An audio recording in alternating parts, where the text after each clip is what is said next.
Hello everyone, welcome to my YouTube channel. तो चलिए आज बात करते हैं रेलवे का मेडिकल कैसे होता है। अगर आप लोग रेलवे जेई या फिर एनटीपीसी या फिर एएलपी इसमें से किसी भी एग्ज़ाम को क्वालिफाई कीजिएगा तो उसके बाद का प्रोसेस कैसे होता है, इसी के बारे में बात करते हैं। तो चलिए बात करते हैं।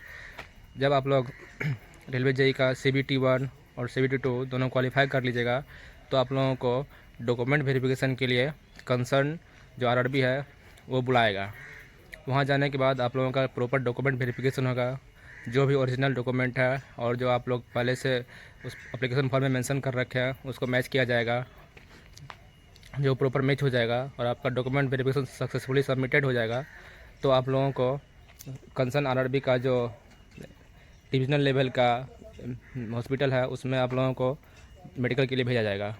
तो सबसे पहले जैसे ही आप लोग मेडिकल के लिए रिपोर्ट कीजिएगा तो आप लोग जिस जिस पोस्ट के लिए क्वालिफाई है, जैसे मान लीजिए किसी पोस्ट का मेडिकल कैटेगरी A3 है, किसी का मान लीजिए B2 है, किसी का B1 है, किसी का C1 है, तो आप लोग जिस जिस पोस्ट के लिए क्वालिफाई कीजिएगा उस पोस्ट का मतलब रिस्पेक्टिव जो मेडिकल कैटेगरी है उसका अगर प्रॉपर आपका मेडिकल लिया जाएगा।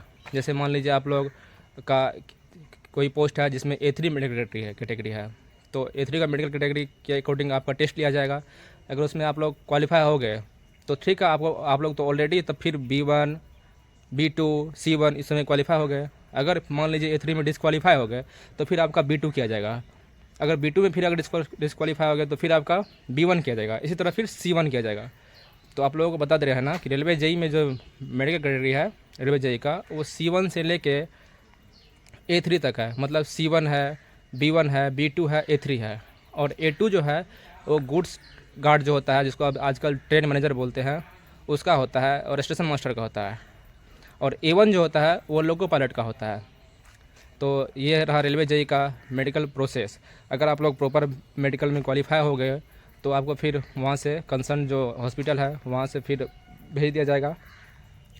उसके बाद आप लोग पैनल का वेट कीजिएगा। पैनल आने के बाद आप लोगों का फिर जोन जो है वो डिवीज़न अलॉट करेगा। मान लीजिए आपको किसी एक जोन में 5 डिवीज़न है तो फिर जोन डिसाइड करेगा कि आपको कौन सा डिवीज़न आपको अलॉट किया जाए। फिर वो डिवीज़न अलॉट कर देगा। फिर डिवीज़न से आप लोगों का अपॉइंटमेंट लेटर आएगा, बाय पोस्ट आएगा। फिर आप लोगों को प्रॉपर डॉक्यूमेंट बनवा के फिर उस कंसर्न डिवीज़न में रिपोर्ट करना है ज्वाइनिंग के लिए। तो यही रहा आज का मेडिकल कैटेगरी कैसे होता है रेलवे में, मेडिकल टेस्ट कैसे होता है, इसी का एक शॉर्ट वीडियो।